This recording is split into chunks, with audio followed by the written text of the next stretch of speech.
26 de outubro de 2017 e estamos hoje aqui no Instituto de Letras da Universidade do Estado do Rio de Janeiro para dar seguimento à ideia que temos realizado de aulas protesto. Como o próprio nome indica, uma aula protesto não pretende ser uma aula tradicional, embora naturalmente também o seja, isto é, nós não apenas temos a preocupação de denunciar as atuais condições da universidade, mas pretendemos também demonstrar para a sociedade o que é que nós fazemos numa universidade pública. E por que isto? Ora, a cada semana, as circunstâncias das universidades públicas estaduais, de outros órgãos como a FAETEC, o CCERJ, as circunstâncias se tornam mais críticas. Nós não recebemos os salários dos meses de agosto e setembro, nós não recebemos o 13º salário de 2016, nós não recebemos 50% devidos do 13º salário de 2017 e o governo do Estado não tem sequer previsão de quando principiará a regularizar os nossos salários. Mas a questão mais importante, e isto é o ponto fundamental de uma aula protesto como esta, e daí a intenção de transmiti-la ao vivo e depois de torná-la disponível num canal que nós criamos junto com os alunos, um canal no YouTube que se chama O ERJ Existe, e uma página no Facebook que também se chama O ERJ Existe. E eu peço a todos vocês que curtam a página, que divulguem o canal, e o convite se estende a todos aqueles que assistam em algum momento a esta aula. A questão central não é o salário, porque é algo muito importante e que a sociedade fluminense não sabe, e muito menos a sociedade brasileira, é que não é verdade que todos os funcionários públicos do Estado do Rio de Janeiro não receberam seus salários em agosto, setembro, o 13º de 2016, 50% do 13º de 2017. Não é verdade. São exclusivamente os funcionários da Secretaria de Ciência e Tecnologia, os funcionários do Legislativo, os funcionários do Judiciário, os funcionários do ensino básico, os funcionários de segurança, os funcionários de educação, todos recebem os seus salários. Mas os funcionários da Secretaria de Ciência e Tecnologia foram escolhidos a dedo para não receberem provento algum. É claro que isso faz parte de um projeto, e é evidente que o projeto é asfixiar as universidades estaduais, asfixiar a FAETEC a um ponto tal que nós sejamos, por assim dizer, obrigados a aceitar não a privatização, isso não acontecerá, mas formas mistas de privatização e de ensino público. Por exemplo, uma mensalidade simbólica, que seria uma média entre todos os cursos e os proventos, os ganhos dos alunos, dos seus familiares. É isso que está em jogo. Não é pouca coisa. No caso da UERJ, a situação é ainda mais absurda, porque nos últimos 2, 3 meses houve uma série de avaliações nacionais e internacionais de universidades de todo o Brasil, e em todas estas avaliações a UERJ brilhou. Há mais ou menos 10 dias, um centro internacional de avaliação de universidades publicou um ranking no qual a UERJ está em 8º lugar como a melhor universidade do Brasil. E a UERJ subiu 33 posições no ranking de todas as universidades do mundo. Há 2 anos, a UERJ não recebe do governo do Estado, que é o mais corrupto, o mais ilegítimo e o mais inepto da história republicana do Estado do Rio de Janeiro. Há 2 anos, a UERJ não recebe verbas de manutenção. E eu repito, a razão desta aula é porque a sociedade fluminense não sabe disto e precisa ser informada. Verbas de manutenção são verbas mínimas para permitir, por exemplo, a limpeza da universidade, para pagar as firmas terceirizadas que há 1 ano e meio não recebem do governo do Estado. Por isso o restaurante universitário foi fechado. Por isso a limpeza é precária, Por isso, a manutenção da universidade é praticamente impossível. É como se em nossas casas, durante 2 anos, nós não tivéssemos 1 centavo para comprar produtos de limpeza e realizar a manutenção básica. Há 2 anos, o governo do estado realiza isso com a UERJ. Há 2 anos. Há 10 dias atrás, saiu um ranking internacional. A UERJ é a 8ª melhor universidade do Brasil e no cômputo geral de todas as universidades do mundo, passou da posição 742 para a posição 709. A UERJ subiu 33 posições. Há aproximadamente um mês, a CAPES, que é o setor em Brasília responsável pelos cursos de pós-graduação e pelo aperfeiçoamento de pessoal do ensino superior, a CAPES lançou a sua avaliação quadrienal. A cada 4 anos, a CAPES, em Brasília, realiza um exaustivo e extenso estudo de todos os cursos de pós-graduação do Brasil e avalia com notas de 3, que é a nota mínima, a 7, que é a nota máxima. Pode fechar a porta, por favor? Pois bem, a única universidade do Rio de Janeiro que não teve nenhum curso de pós-graduação descredenciado foi esta. E não estamos em nenhuma circunstância celebrando que cursos tenham sido descredenciados na UF, na Unirio, na FRJ, em nenhuma circunstância. Não estamos celebrando isso. Estamos destacando que em mais uma avaliação externa, a UERJ brilhou, porque foi a única universidade que não teve nenhum curso de pós-graduação descredenciado. Isto só é possível porque há mais de 10 anos a UERJ criou um programa inovador no âmbito das universidades estaduais. É um programa chamado ProCiência, que é uma bolsa de pesquisa que os professores disputam internamente e os pró-cientistas recebem um pequeno complemento mensal para a sua pesquisa. Vou repetir. A UERJ foi a única universidade do estado do Rio de Janeiro que não teve nenhum curso descredenciado. Portanto, a UERJ brilhou no quesito pesquisa no estado do Rio de Janeiro.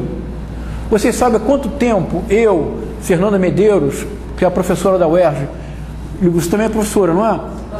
Pró-cientista. Nós, 3, não recebemos a Bolsa Pró-Ciência há 10 meses. João, eu não sou pró-cientista, não. Eu sou solidária com os colegas pró-cientistas. Há 10 meses, Fernanda. A Fernanda Medeiros é professora de literatura inglesa aqui da UERJ, é a grande especialista em Shakespeare, e ela veio hoje para corrigir, tudo que eu falar de equivocado. Se apresente, por favor. Sou Liliana, é professora da UERJ do grupo de Caxias, da Baixada Fluminense. Pró-cientista. Pró-cientista é esse ano. E como eu, há 10 meses não recebemos a bolsa. E, no entanto, continuamos pesquisando, continuamos publicando nossos livros, e em virtude disto, a UERJ tem essa marca invejável.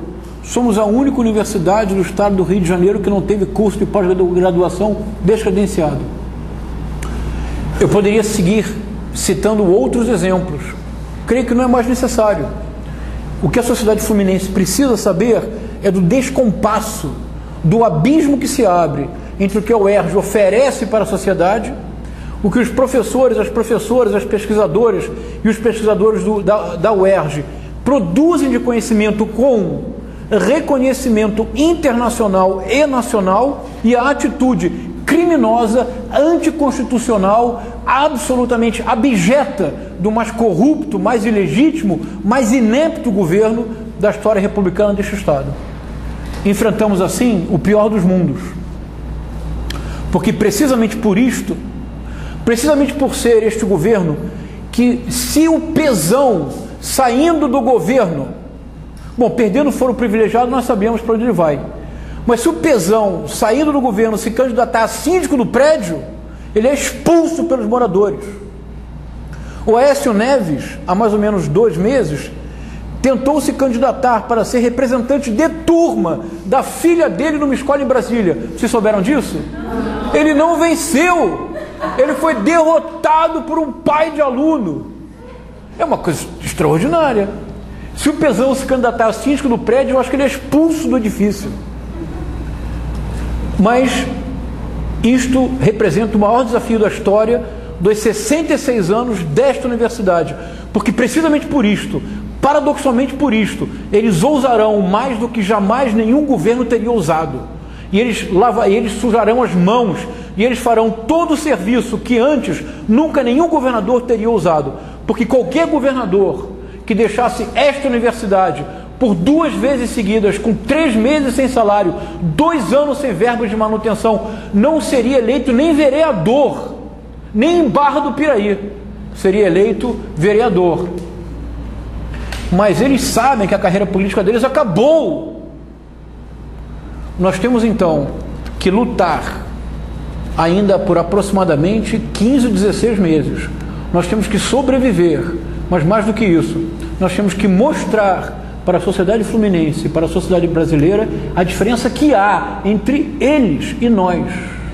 Nós, eu quero incluir ativissimamente os nossos alunos, os alunos da UERJ, que apesar de vento e maré, que contra a corrente, estão aqui participando desta aula.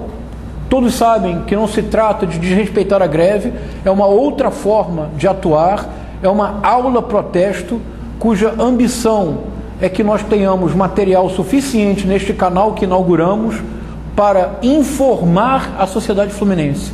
Vários dos alunos já deram depoimentos que têm tido uma excelente repercussão. É isso que nós precisamos fazer. Então, a finalidade da aula protesto, em primeiro lugar, é denunciar esta situação.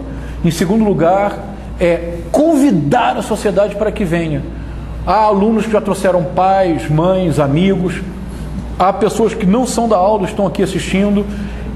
Vamos trazer a sociedade para dentro da UERJ. Transmitir ao vivo é um desejo de chegar à sociedade, ir de encontro à sociedade. Nós temos totais condições de vencer esta luta, mas para isto vamos ter que nos unir à sociedade. E a luta da UERJ não é só nossa. Eu, Liliane e Fernanda, nós não estamos lutando por salário, embora evidentemente, porque precisamos pagar nossas contas, mas esta é uma luta nacional. O que se está fazendo com a UERJ, a 8ª melhor universidade do Brasil, a única na qual nenhum curso de pós-graduação foi descredenciado. Se isto é possível fazer na UERJ, o que não se fará nas universidades estaduais do Nordeste, nas universidades estaduais do Norte, nas universidades estaduais do Centro-Oeste, que não têm a força e a repercussão da UERJ. A luta da UERJ é nacional. Nós temos reais condições de vencer.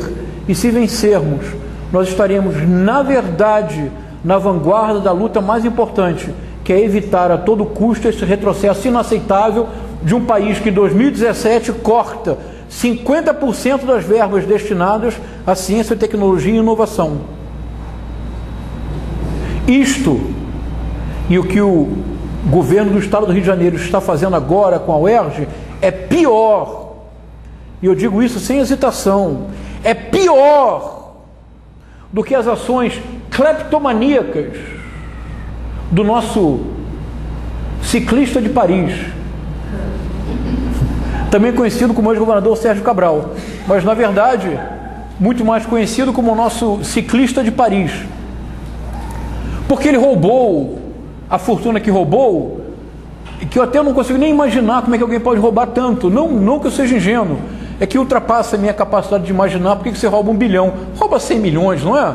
O resto dá para as escolas, dá para a universidade, porque com 100 milhões você já vive bem, não vive? Você, a sua família.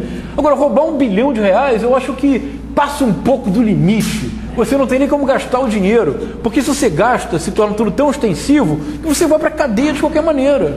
Agora, ele vai para Campo Grande, não é? É preciso um campo muito grande para guardar R$1 bilhão, não é verdade? Não é pouco dinheiro. Pior do que isto, porque ele está na cadeia, vai ficar muito tempo, a carreira política dele está arruinada. 274 milhões de reais já voltaram de bancos no exterior, pagaram uma parte de 13º de aposentados, as propriedades deles serão vendidas. O dinheiro, de uma certa forma, não retorna todo, mas algo retorna.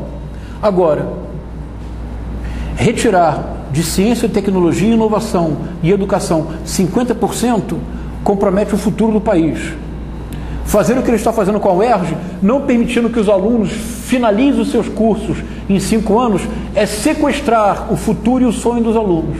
Isto não tem preço, isto é muito pior do que roubar os cofres públicos. E nós precisamos encontrar formas de comunicar isso à sociedade. Por isso, as aulas protestos continuarão, sempre convidando, tragam quem vocês quiserem, fiquem à vontade. Termina agora a parte do protesto, começa a parte da aula propriamente dita, e estão todos mais que convidados para participar. E só uma última ressalva, esta aula hoje é dedicada ao João Vicente, que é meu filho, nasceu quarta-feira, dia 18 de outubro, e embora eu esteja em licença paternidade, eu conversei com a minha esposa Priscila, e nós decidimos que eu tinha que dar esta aula, porque esta aula é em homenagem ao João Vicente e ao futuro que ele vai ter.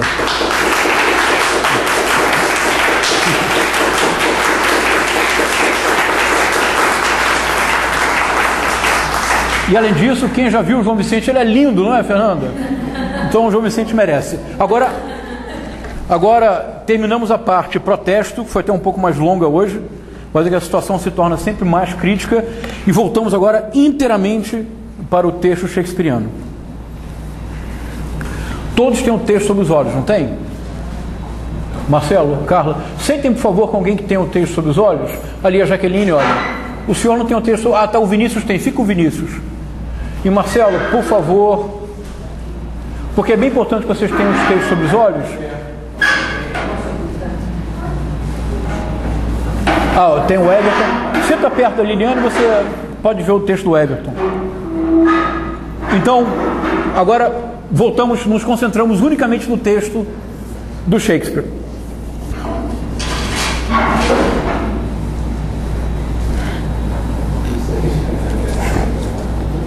Hoje nós nos dedicaremos, sobretudo, ao diálogo cuja leitura preparamos nas últimas aulas, do Iago com Otelo. Este diálogo-chave, no qual Iago procura instilar no Otelo o sentimento que o corrói. E isso será o centro da aula de hoje. Para que nós estejamos todos rigorosamente em sintonia, ou na mesma página, eu farei uma brevíssima síntese do que vimos até agora. E os alunos que estão seguindo o curso podem interromper, propor outras sínteses. Eu vou recordar basicamente a hipótese que nos guia e que surpreendentemente guarda uma afinidade inesperada com a situação da UERJ em 2017. A hipótese central foi construída a partir da leitura do texto que inspirou Shakespeare na escrita de Otelo, o conto de 6, 7 páginas de um italiano chamado Ghiraldi Cintio, conto este que foi traduzido para o inglês, que o Shakespeare leu em tradução, e conto no qual, que é a tragédia do Mouro, conto no qual toda a história se encontra. Toda a história e os personagens. Embora no conto do Cintio, o único personagem nomeado é Desdémona. Todos os outros recebem epítetos. É o Mouro, o Alferes, o Tenente e assim sempre. E no conto não há um personagem, que é o Rodrigo, o Roderigo. Isso foi um ponto fundamental na nossa leitura, porque o destaque que nós fizemos em primeiro lugar é que no conto do Ghiraldi Cintio, o mundo é um mundo em preto e branco, é um mundo sem mediações. O Iago é o próprio sujeito maquiavélico, diabólico, com uma extraordinária capacidade de manipulação e que faz de todos fantoches que ele manipula com razoável facilidade. O Otelo é um destemido, mas sobretudo um simplório, que muito facilmente é enredado pelo Iago. A Desdémona é uma autêntica mártir da primeira à última linha, e o assassinato dela ocorre em circunstâncias diferentes da peça, mas é feito em acordo com Iago e Otelo. O Miguel Cássio, no conto do Cintio, é apenas um nobre florentino, matemático, como diz a peça, o conto não o diz, mas é um nobre que é envolvido nessa trama diabólica do Iago. Na peça, no conto, o Otelo não morre no final, ele não confessa o crime, é desterrado, torna-se um pária. Quem morre no conto é o Otelo, é o Iago. Mas o conto, sobretudo, é um conto no qual os personagens são personagens muito planos, com nenhuma complexidade. São quase personagens tipo, como se fossem personagens que saem do palco italiano, da commedia dell'arte, em que há arquétipos para o papel, para o conto. Tal a fixidez e a rigidez dos personagens. Mas toda a história ela se encontra. Toda a história ela se encontra. A intriga, o enredo, a motivação lá se encontra.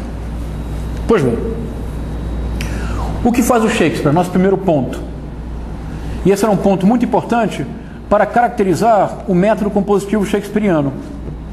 O Shakespeare toma a estrutura do conto inteiramente, mas tem um processo de complexificação crescente dos personagens. Todos os personagens são mais complexos e ambíguos no palco shakespeariano do que nas páginas do Guiraldo de Cinthio. E num truque extraordinário, num toque de gênio, logo no início, na primeira cena do primeiro ato, o Shakespeare introduz um personagem que não existe no conto. Vocês se recordam? Qual é o personagem? Você recorda do personagem? Isso mesmo, Rodrigo, que é o Roderigo, que é um personagem muito importante, porque ele permite ao Iago, ao final do primeiro ato, por assim dizer, confessar-se. E permite à trama um requinte que no conto não há. Porque vai criar uma série de triangulações muito complexas. O que no conto é uma relação direta, maquiavélica, maniqueísta, na peça são sempre triangulações muito complexas. Então, por exemplo, o Rodrigo, Iago, Desdémona. Miguel Cássio, Desdémona, Otelo. Desdémona, Iago, Otelo. Desdémona, Iago, Miguel Cássio. Iago, Miguel Cássio, Roderigo. Iago, Miguel Cássio, Otelo. Então, na composição shakespeariana, no texto shakespeariano, o que no conto eram relações diretas, binárias, sempre rígidas e muito maniqueístas, na peça são relações triangulares, sempre mais complexas, porque envolvem vários vértices do triângulo. São triângulos sempre mais complexos, no interior dos quais as relações se tornam propriamente shakespearianas, isto é, complexas, ambíguas e irredutíveis a um binarismo simplificador. Pois bem, então esse é o primeiro ponto da nossa hipótese. O segundo ponto era uma tentativa um pouco ambiciosa de reler inteiramente a peça.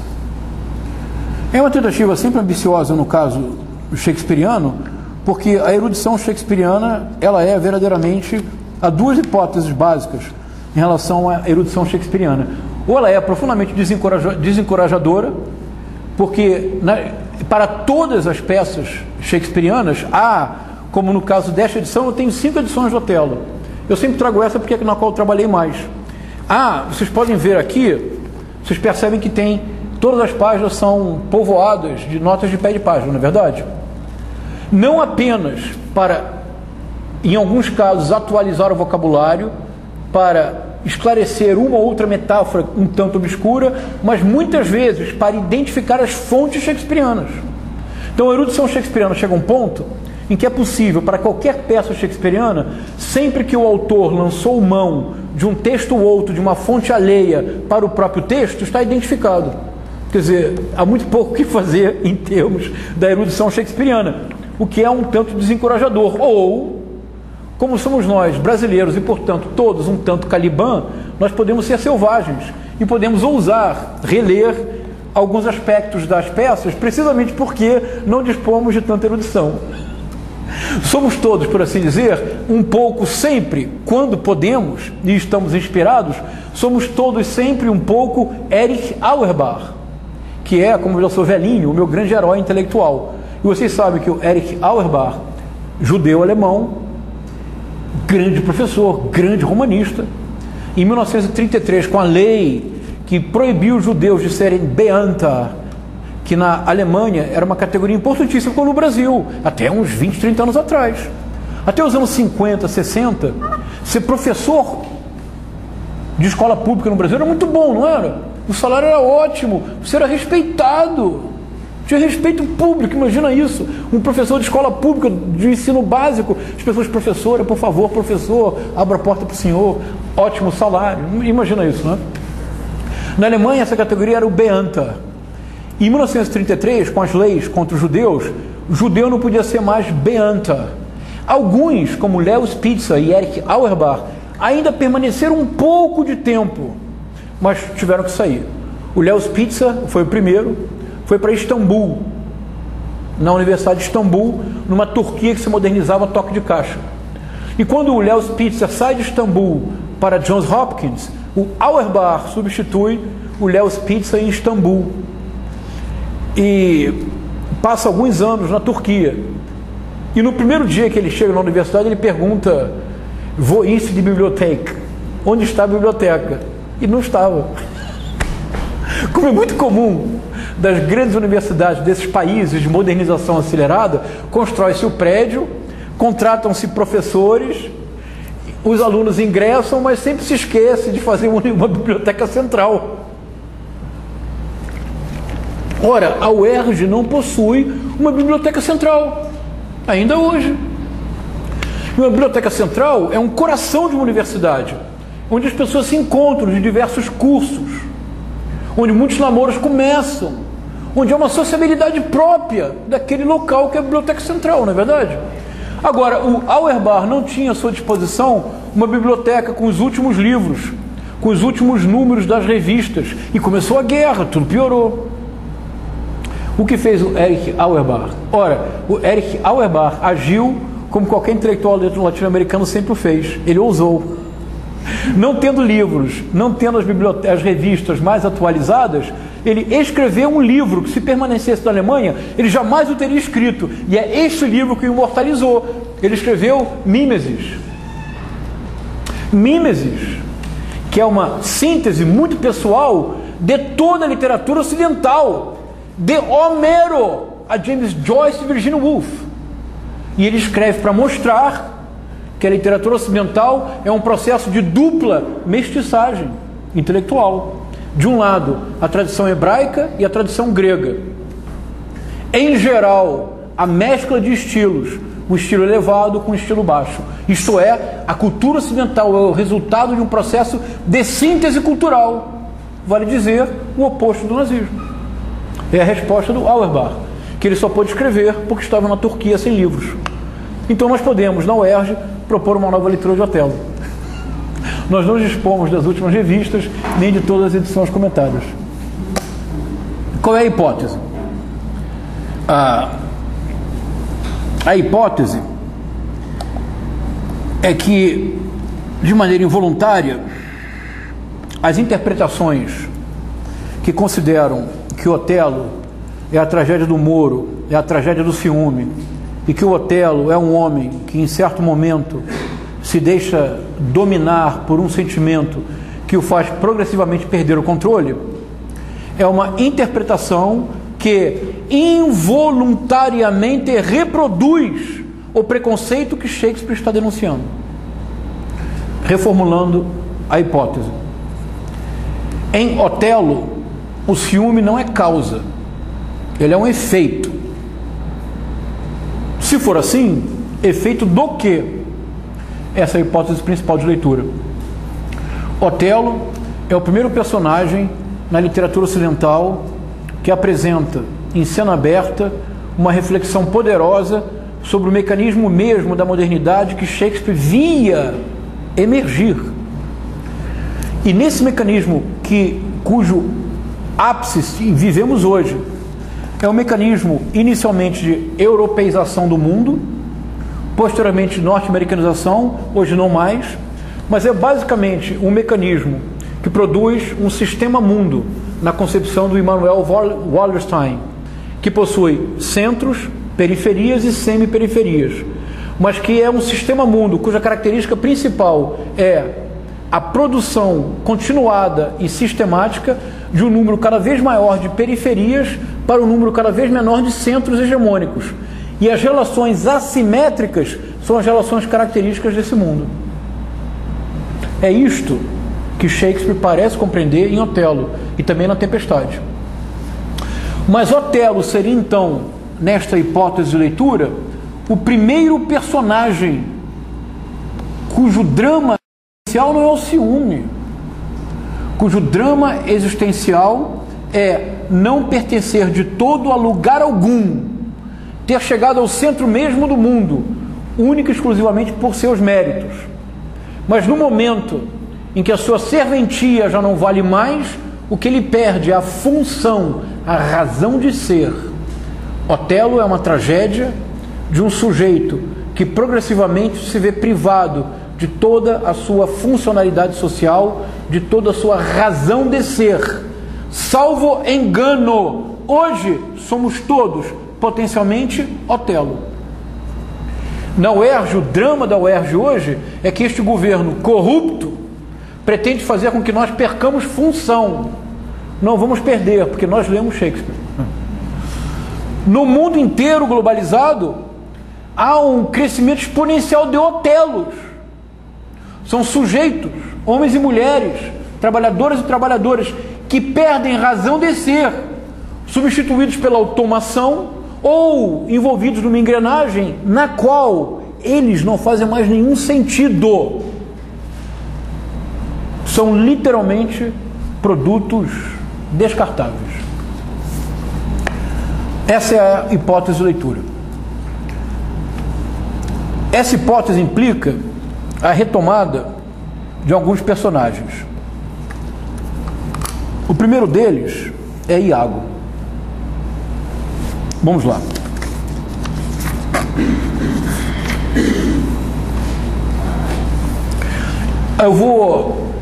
Vocês não precisam procurar, eu vou citar algumas passagens que nós já discutimos com algum cuidado, só para caracterizar a maneira pela qual nós procuramos agora entender o Iago.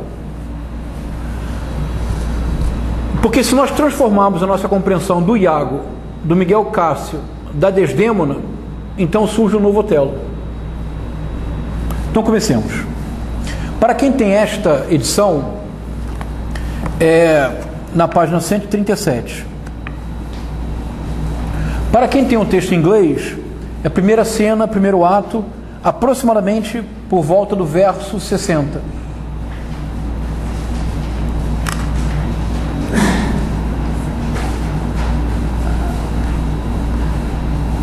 Diz o Iago, isso é bem importante, ele diz: pois se as minhas ações exteriores mostrarem meus atos inatos, meu vero coração exposto à clara luz, vai ser rápido até que eu entregue às gralhas meu coração desnudo, para que os picassem. Eu não sou o que sou. I am not what I am, diz o Iago. E é a frase que é uma espécie de moto constante. Ele não diz, eu não sou o que pareço, I am not what I look like, o que seria mais usual. Ele diz, I am not what I am. Eu não sou o que sou. O Iago não é o que é, porque o Iago é um manipulador tão hábil que o Iago é uma espécie de Zelig da peça. Todos se recordam do filme do Woody Allen, não é verdade? O Zelig, que era um personagem que era capaz de, literalmente como um camaleão, transformar-se no ambiente em que ele estava.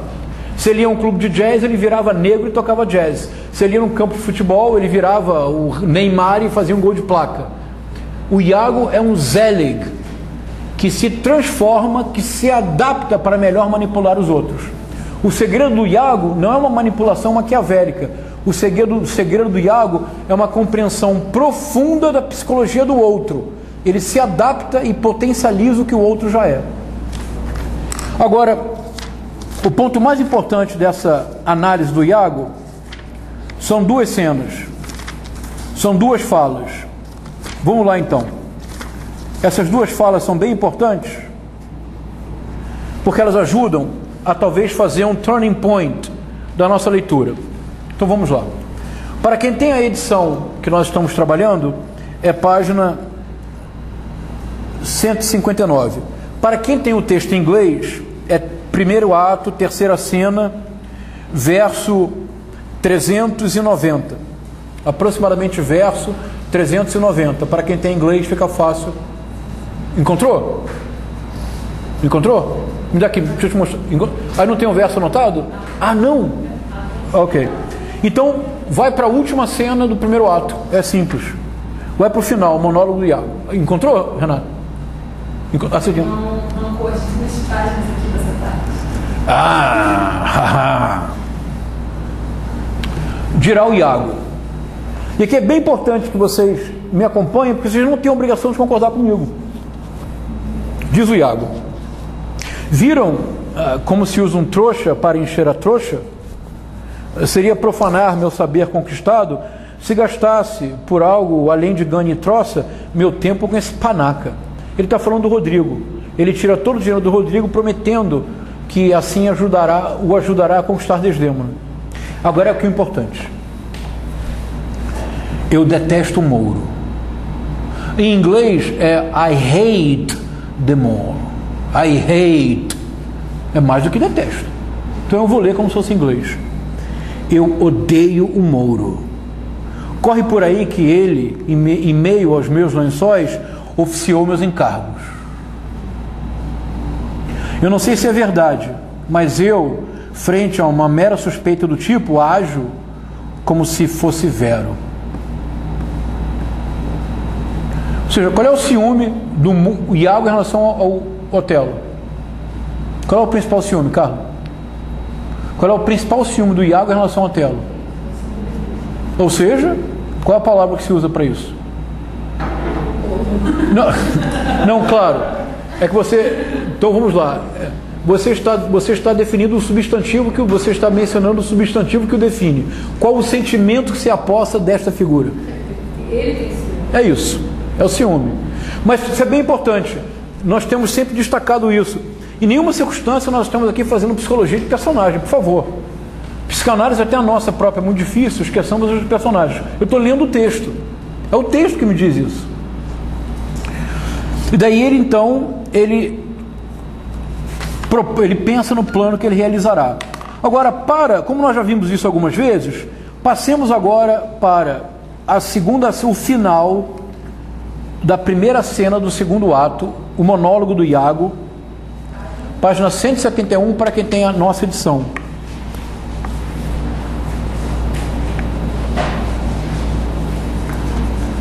Veja que nós lemos a última cena, olha, me acompanhe, nós lemos o monólogo da última cena do primeiro ato.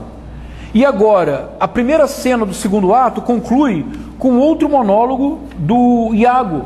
E ele vai reproduzir o que ele disse antes. Por que tal insistência? Vamos lá. Eu vou a partir daqui. Quando ele diz, mas eu também a amo. Ou seja, Desdémona. Mas eu também a amo. Não por pura luxúria, embora eu talvez tenha contas a pagar por esse grande pecado, mas mais pela dieta própria da vingança, pois suspeitas tenho de que o mouro lascivo trepou na minha cela, o que só de pensar me rói as entranhas como um sal venenoso, e nada vai me contentar a alma até que eu lhe dê o justo troco, esposa por esposa. Ou seja, você trouxe seus filhos, Juliana, que bacana, apresenta os seus filhos, apresenta lá. Maria Vitória, minha filha, Francisco, meu caçula e meu marido. Então, olha, é Maria Vitória, né? Então a aula de hoje é dedicada ao João Vicente, que é meu filho, que tem 8 dias, a Maria Vitória, que tem 11 anos, e ao Felipe, e ao Francisco, que tem um aninho. Ou seja, esta aula de hoje e todas as iniciativas semelhantes são para que um dia Maria Vitória, Francisco e João Vicente estejam estudando aqui na UERJ. Isso vai acontecer. Eu já serei velhinho demais para dar aula, mas vai acontecer. Estou lendo o texto. Michel, há alguma dúvida do sentimento que move Iago? Qual é o sentimento? É ciúme. Ele chega a inventar uma peculiar lei de talião. Para utilizar o termo da Carla, chifre por chifre, esposa por esposa. Que eu lhe dei o justo troco, esposa por esposa. Mas se falhar, ao menos lança lei o mouro num ciúme tão intenso que vai lhe faltar juízo para amansá-lo. Vou repetir, é o nosso querido Iago que está dizendo isso. Mas se falhar, ao menos lançarei o mouro num ciúme tão intenso que vai lhe faltar juízo para amansá-lo. É literal em inglês. Ele vai enlouquecê-lo com a jealousy so strong that judgment cannot cure. De novo, a mesma fala, com variações, nós já vimos no monólogo que termina o primeiro ato. E no monólogo que conclui a primeira cena do segundo ato, ou seja, muito próximo, a mesma fala se repete, com um adendo fundamental. Ora, qual era o plano primeiro do Iago? Ou seja, isto, deitar-se com Desdémona para, na sua peculiar lei de Talião, vingar-se de Otelo. Mas, se falhar, ao menos lançarei o mouro num ciúme tão intenso que vai lhe faltar juízo para amansá-la. Isto é, e essa vantagem de ser um shakespeariano calibanesco, é que, na verdade, nós podemos, como Auerbach, sugerir que a peça que nós lemos não é o plano A do Iago, é o plano B. Não é verdade? Mas é o texto que nos diz. Mas se falhar, e nós sabemos que ele falhou, senão a tragédia não haveria. Por duas ocasiões o Iago sugere o sentimento, mas depois nomeia o sentimento com a palavra jealousy, palavra que no diálogo com a qual concluiremos a aula de hoje, ele repete 5 vezes, até o Otelo perder a paciência e dizer: mas o que é isto? Pensa que eu viverei uma vida de ciúmes, prestando atenção nas mudanças de lua? Mas o ciúme do Iago é, assim como o do nosso querido Bento Santiago, ecumênico, porque logo depois ele dirá: eu vou botar, no mesmo monólogo, eu vou botar Miguel Cássio no cabresto e difamá-lo ao mouro, na farda e no grau, pois acho ele também dormiu com a minha touca. Em inglês, o texto é um pouco mais claro, porque em inglês o texto menciona Cássio. Em português, se você ler rapidamente este ele, você pode confundir com o mouro que está no verso anterior, mas é Miguel Cássio. Eu vou botar Miguel Cássio no cabresto e difamá-lo ao mouro, na farda e no grau, pois acho ele também dormiu com minha touca.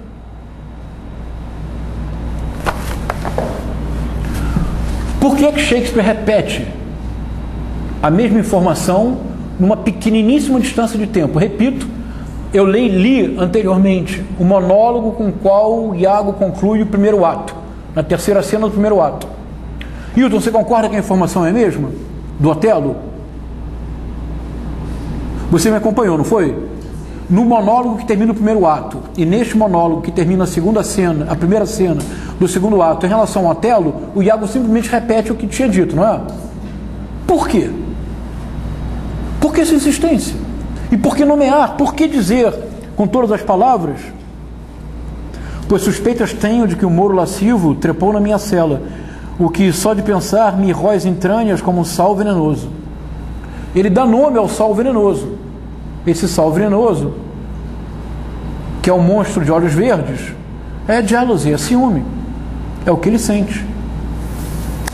A peça toda, portanto, é o plano B do Iago. Não o plano A, é o plano B. Se Otelo é a tragédia do ciúme, então a tragédia de Otelo, na verdade, tem como protagonista Iago. Se ela for a tragédia do ciúme. O protagonista é Iago, não é Otelo. Mas como assim? Ora, de novo, isso é bem importante. Nenhum de nós está fazendo ou fará em nenhum momento psicanálise de personagem. Por favor, tudo menos isso. Embora há pessoas que fazem muito bem, está ótimo. Mas nós estamos aqui lendo o texto intensamente. Nós vamos ver, começaremos a ver hoje e continuaremos. Em vários momentos, o texto nos diz que Otelo não é ciumento. A Desdémona diz para Emília que ele não é ciumento. Ele diz: o sol de sua terra deve ter queimado este humor. O Otelo repete 2 vezes, e é isso que nós vamos ver hoje. Logo depois da execução de Desdémona, quando Otelo executa Desdémona, na última fala de Otelo, ele diz para todos, para Ludovico, que é o primo da Desdémona, que veio de Veneza, ele dirá o seguinte: ele pede, ele reconhece o seu erro, que ele foi do ardil que ele foi vítima, e ele pede, que é uma belíssima retomada da cena do conselho no primeiro ato, quando ele fala de si e de como ele conquistou Desdémona. Agora é como se fosse um epitáfio. Ele falará o que ele deseja que saibam dele. Ele diz: falem de mim como sou. E de novo, como eu tenho destacado para vocês, e um curso como esse, o conteúdo é menos importante do que o método de leitura.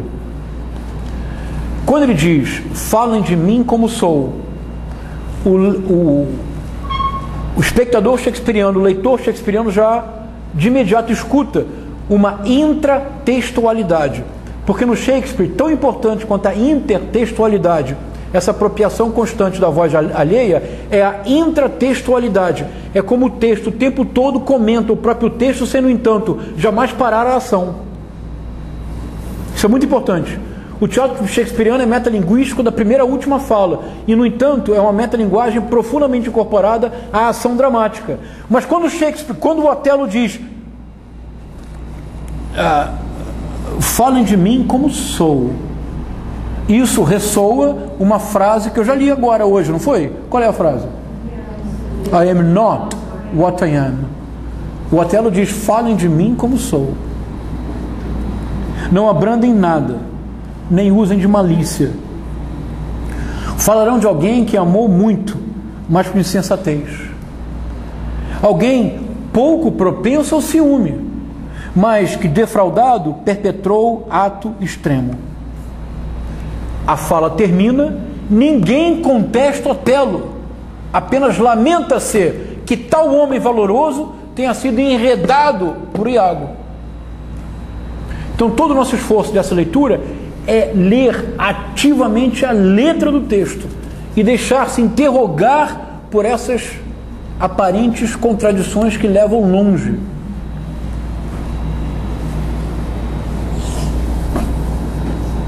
Primeira proposta, e essas propostas não são excludentes. Quando eu proponho que em Otelo o ciúme não é causa, é efeito, eu estou tendo cuidado de não descartar a centralidade do ciúme a partir da terceira cena do terceiro ato. Quando eu sugiro que o Iago é o ciumento da peça, eu não estou excluindo do horizonte da peça. Francisco está gostando?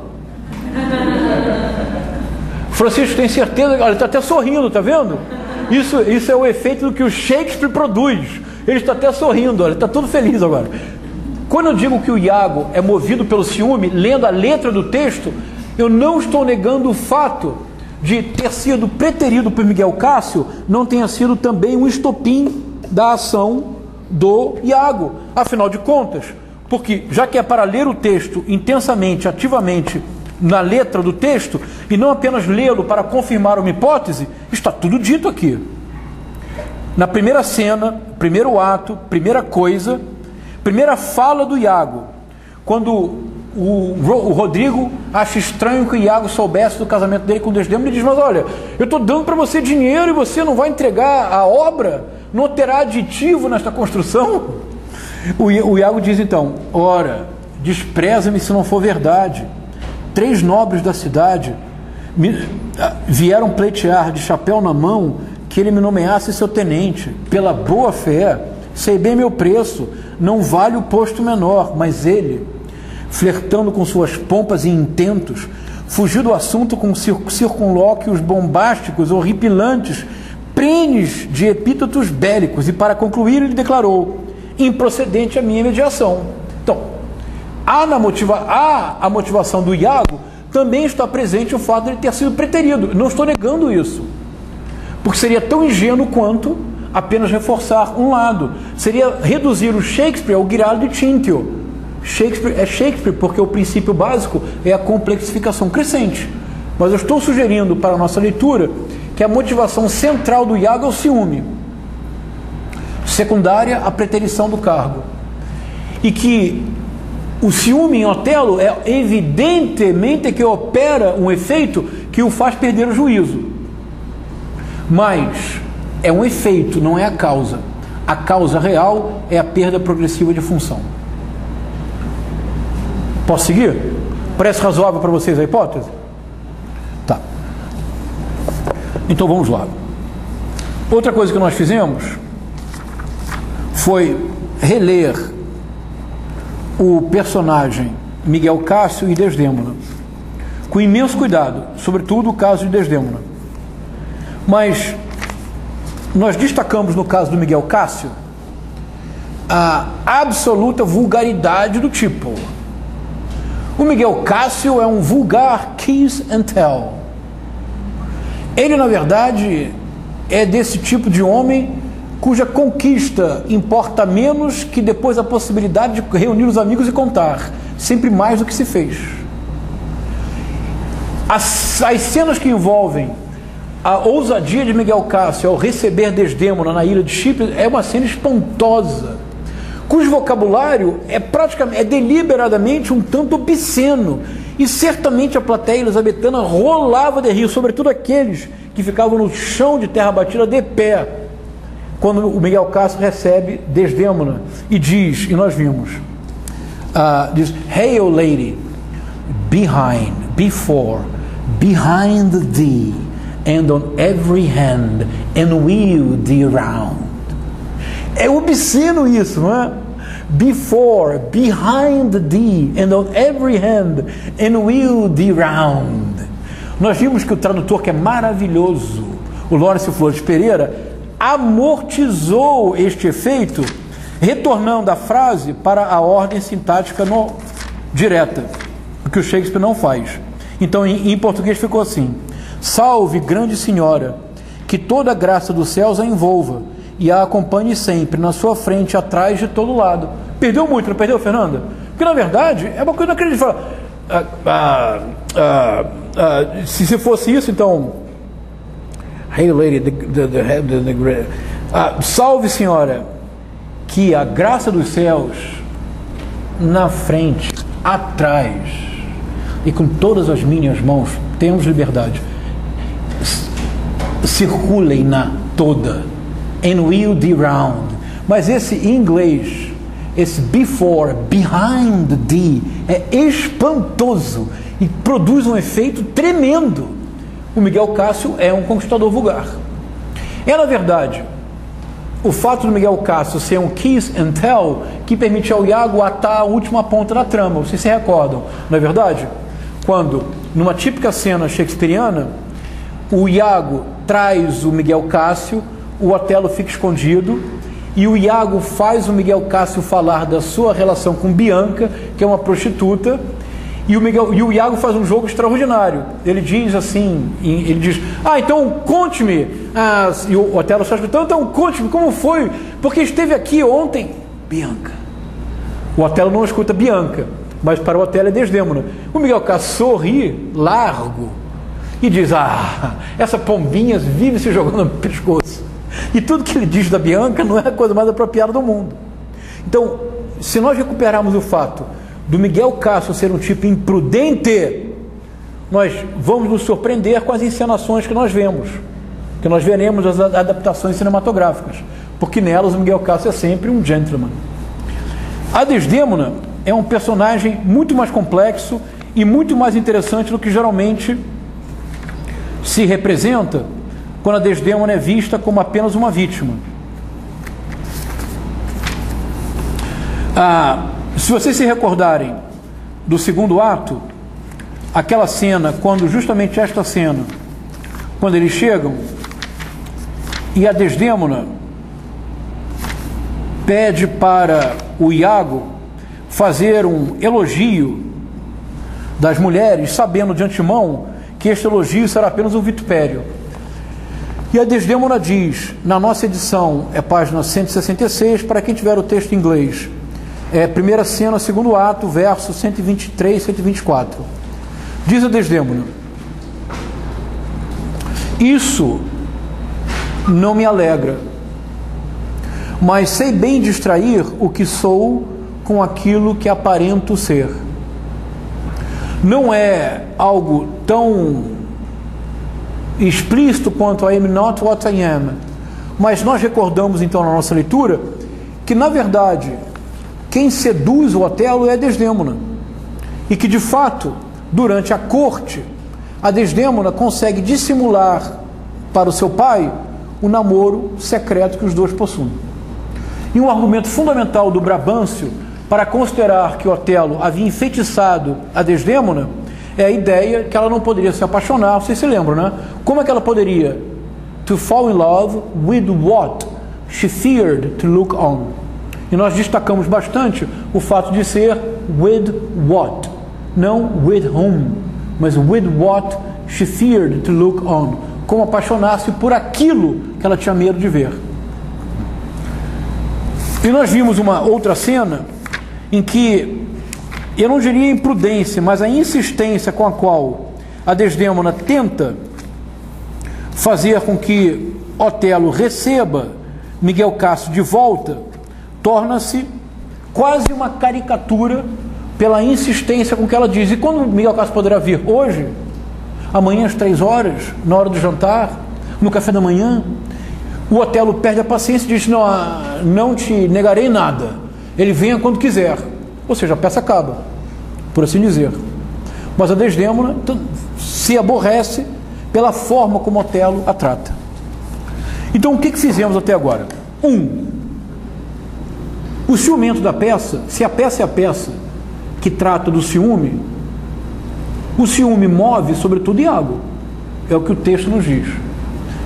O Miguel Cássio, que nas encenações geralmente é um tipo galante, ele na verdade é um vulgar conquistador. Há uma ambiguidade muito grande na figura. Ele também é um nobre, matemático, fidalgo florentino, mas com as mulheres o comportamento do Miguel Cássio é o kiss and tell. A Desdémona, que é uma personagem interessantíssima, porque Desdémona tem 15 anos, a Desdémona enfrenta o pai, enfrenta a sociedade veneziana pelo seu amor. A Desdémona é uma das primeiras personagens femininas que tem uma agência excepcional. Não sei se você concorda, Fernanda. A Desdémona, ela dissimula, ela diante do pai dissimula o amor que tem pelo Otelo, ela decide se casar com Otelo. Na verdade, o pick-up line não é do Otelo, é dela. Quando ela diz para o Otelo: olha, se o senhor conhecer alguém que me ame, basta dizer-lhe que me conte a sua história, porque ela me cativou. O Otelo diz literalmente: compreendia, deixa. Mas a iniciativa de resolver a situação foi da Desdémona. No conselho, o Otelo teria ido sozinho para Chipre, Desdémona teria ficado em Veneza. Ela pede a palavra e diz: eu quero ir com meu marido, porque como amá-lo longe dos ritos pelos quais aprendi a amá-lo? Ou seja, o Otelo valoroso guerreiro exposto a aventuras imprevisíveis. Quem decide tomar a defesa de Miguel Cássio e não se subordinar ao papel da mulher é Desdémona.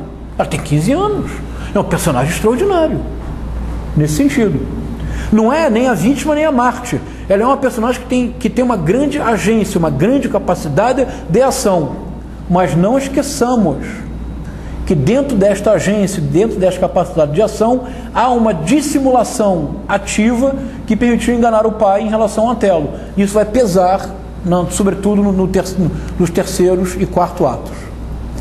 Se isso faz sentido para vocês, nós podemos agora, finalmente, chegar a uma cena-chave. Quem é você, Iago? É você, né, Michel? Michel, capricha, tá? Eu vou pedir para vocês que nós passemos 10 minutos do horário, é possível? Só para que a gente não perca essa cena. A página vai ser...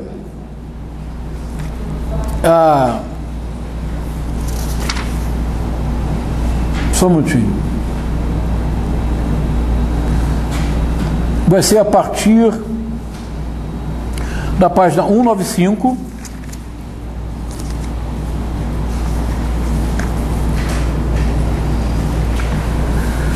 Quando, mais uma vez, nesta estrutura compositiva que eu proponho de intratextualidade, que seria uma marca do teatro shakespeariano, o que vale a dizer? Que, como um autêntico moto contínuo, uma vez que a peça principia, ela, por assim dizer, se retroalimenta, porque ela tanto antecipa a ação quando ela comenta o próprio drama. O Iago dirá, verso 130, Michel, um homem deveria ser o que parece muito pouco, parece que Otelo? Sim, ele deve ser aquilo que parece. Pois bem, acho que caso é um homem honesto. Não, há mais coisa aí. Eu peço, revela o que tem em tua mente, o que estás pensando. Por que iluminas? Dá o teu pior pensamento com as piores palavras. Senhor, me pergunte, embora eu esteja preso com essa ação de governo, não estou preso à ação de que escravos são livres. Dizer meus pensamentos, independentes, falsos, onde é que está o palácio inteiramente imune das coisas humanas? Quem tem um peito tão puro e não carrega ideias sujas, como entra no tribunal, mas que se mostra nas sessões, incluído das grandes leis. Tu conspiras, Iago, contra um amigo teu, ao pensá-lo ofendido e ao torná-lo estranho que tem em tua mente. Eu lhe imploro, embora haja talvez vício nessa suposição, pois confesso detectar abuso de tal prática. Agora, o que vai seguir agora, mais uma vez, o Iago se atribui o sentimento que nós só somos capazes de atribuir ao Otelo. Esse é o ponto central que eu estou querendo destacar aqui, tá bom? E a estratégia do Iago é transformar a palavra num poderoso fármaco, num remédio veneno. E ele vai repetir a palavra várias vezes para instilar o sal que o corrói, como ele diz, este sal que corrói minhas entranhas. Ele quer agora inocular este vírus em Otelo. E ele somente pode fazê-lo de uma forma e que é definitiva, linguisticamente, é repetir a palavra várias vezes. Ele implora, embora haja prejuízo nessa suposição, pois confesso detectar o uso é uma praga da minha vida, que nos deu às vezes forja crimes irreais, ou uso de juízo ignorado. Ora, uso de juízo não tem educação, a que faz construir a lei não tem uma baseada em errado. Não seja tão fácil de seu tempo, muita na minha unidade, honestidade e disponível da pensamento. E por que não? O homem e a mulher, um homem, é a moeda mais rápida que decora a água. Quem rouba no bolso, rouba são bagatela. Foi o meu, foi dele, foi escravo de milhares. Mas aquele que rouba de mim, meu menor, não está. Esta, infelizmente, é uma fala que todos os nossos políticos deveriam conhecer de cor, não é verdade? Eles poderiam até lê-la, mas não a compreenderiam. Sérgio, vou descobrir teu pensamento. Não pode, mesmo que tenha no coração em sua mão, nem deve, pois está sob o meu lado. Não. Cuidado, Senhor, o Senhor, ele é um monstro de ouro verde de brilho a escarnecer da carne que eu me vi. Feliz é o povo que, coincidentemente, o Senhor não ama aquele que o ofendeu, mas pede os olhos a daqueles homens que venera e duvida a suspeita que ele adora. a miséria. O pobre e o infeliz são ricos bastante ricos, e a alcoolismo é pobreza universal. Para que tenham sempre um dia empobrecer. Ó, meus amigos, afaste-se das almas de toda a gente. Só um minutinho antes de ler o Otelo, a estratégia do Iago é claro para todos, não é verdade? Quer dizer, o Otelo, na verdade, ele diz blá, blá, blá, desde que o blá, blá, blá termine com uma palavra. A palavra é ciúme. Então, tudo que ele diz poderia ser suprimido por uma repetição de 4 ou 5 vezes da palavra jealousy. Jealousy, jealousy, jealousy, jealousy. Porque é só isso que ele está fazendo. E tudo que segue, Senhor, não acredito no que digo, Senhor, mantenha o juízo. Mas o Iago, o Otelo só olhando para ele, é absolutamente tranquilo, porque por enquanto, o Otelo ficou apenas, como eles dizem em Minas Gerais, agastado com a insistência com que a Desdémona defende o Cássio. Insistência que nós sabemos ser desnecessária, porque numa cena crucial, o Cássio procura a Emília, pede para ter um encontro reservado com Desdémona. Você se recorda o que diz a Emília, não é verdade? Mas, senhor, não é preciso, vim agora mesmo da mesa e a senhora faz uma defesa ardorosa de sua causa. E Otelo disse que tão pronto possa, o senhor será readmitido. A peça acabou de novo. Mas o Cássio insiste, não, eu quero vê-la. Porque ele é sempre imprudente e está sempre no limite do que deve ser feito. Mas aqui, toda essa fala, na verdade, a finalidade dela é sempre essa. Ele tem um circunlóquio, ciúme. Ele tem um circunlóquio, ciúme. Ele tem um circunlóquio, ciúme. Do que se trata, na verdade, de instilar, através da palavra, o sentimento no Otelo. E o Otelo, então, reage agora de maneira forte. Por favor. Que isso? Por que isso agora? Crees que eu levaria uma vida de ciúme, perseguindo sempre a cada nova suspeita novas mutações da lua? Não. Onde para a dúvida, surge a decisão. Vai, troca-me por um bode, se eu me puser a cismar em vãs conjecturas e inchadas prognosas, se eu me deixar imbuir por tuas ilusões. Obrigado. Só uma outra observação. Aqui, nessa perfeita carpintaria do texto, ocorre algo muito impressionante, que no final desta cena tem uma autêntica explosão, quando o Otelo se pergunta por que a Desdémona teria deixado de amá-lo. E ao perguntar-se um pouco adiante o porquê Desdémona teria deixado de amá-lo, ele diz, happily for I'm black and declined into the vale of years. Ou seja, quando o Otelo finalmente cede ao processo de inoculação do vírus por parte de Iago, ele o faz linguisticamente, internalizando o que se disse dele na peça toda. Isso começa agora, quando ele diz, vai, troca-me por um bode se eu me puser a cismar em vãs conjecturas e inchadas prognoses, se eu me deixar imbuir por tuas induções. Ele está irritado. Ora, mas quem é Otelo? Otelo é um general, é um militar valoroso, acostumado ao campo de batalha. Ele não está acostumado a perder tempo com elucubrações, se tal, talvez isto, não. No campo de batalha há uma situação concreta, ele age, ele resolve de imediato a circunstância. Mas quando ele diz, vai, troca-me por um bode, naquela hipótese da intratextualidade do teatro shakespeariano, o Otelo principia a internalizar o vocabulário que se usa para ele.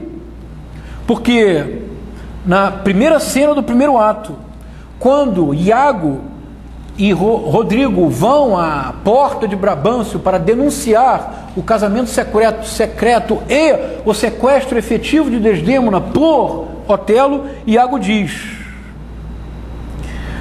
o senhor foi golpeado na alma, no peito. Agora, nesse instante, um carneiro preto velho está cobrindo a sua ovelha branca. E vocês se recordam que no original não é agora nesse instante, é now. Even now, very now. E na linguagem, a urgência da agoridade traduz a urgência do ato. Em português deveria ser mesmo, now, agora, even now, mesmo agora, very now, neste instante. E há uma urgência que é a urgência do ato. A tradução é maravilhosa, mas por vezes os tradutores eu acho que tem dificuldade com essas repetições shakespearianas e torna o Shakespeare mais elegante. E a repetição se perde, mas a repetição é fundamental. Aqui. Um carneiro preto, agora ele é um bode. Pode seguir. É razão para ciúmes ouvir que a esposa é bela, gentil, sociável, fala bem, canta, toca e dança com o outro? São mais nobres os dons se estão onde há nobreza. Não será que meus débeis dons que vou forjar suspeito o temor de que ela me traiu? Ela tem olhos, me escolheu. Não, Iago, quero ver antes de duvidar. Quando eu duvidar, prova.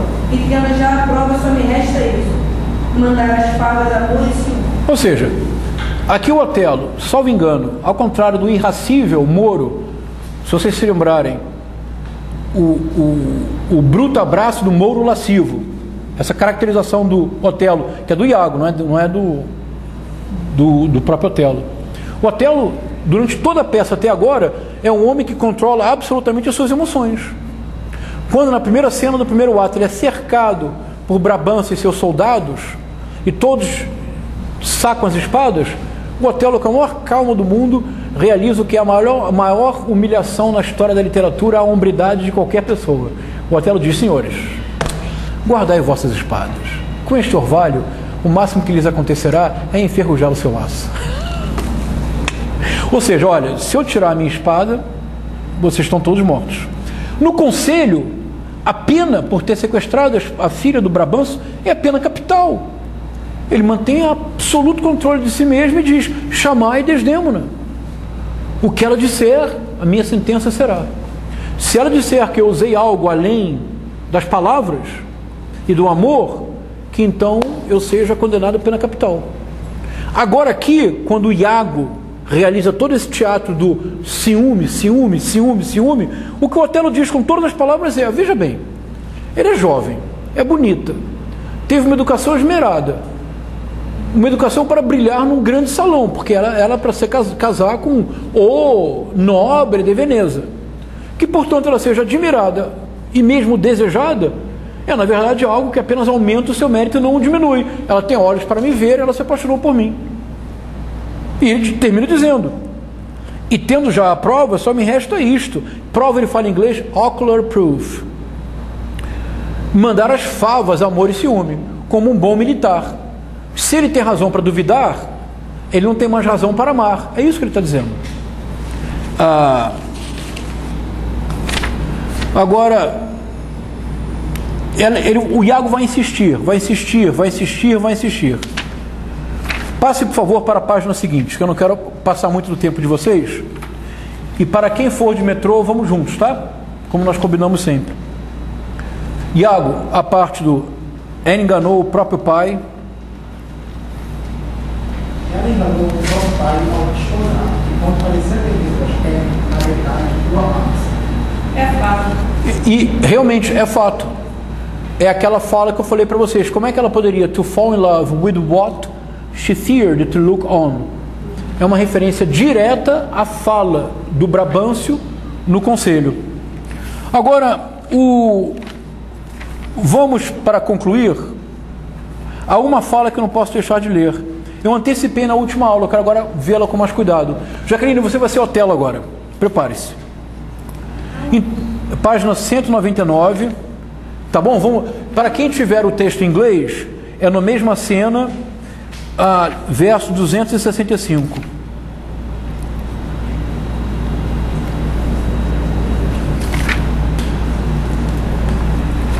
Leia, por favor. Então aqui o Iago sai. E agora, pela primeira vez, o Otelo se encontra numa situação na qual muitas vezes esteve o Iago, sozinho no palco no monólogo.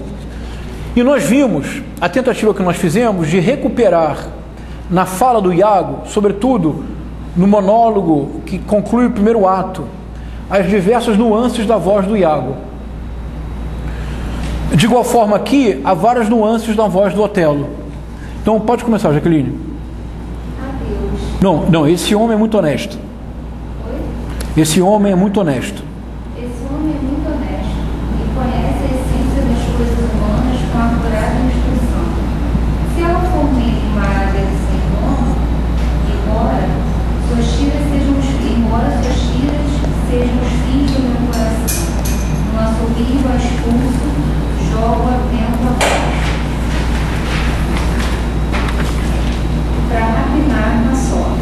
Mais uma vez, o Otelo está dizendo com todas as palavras: se por acaso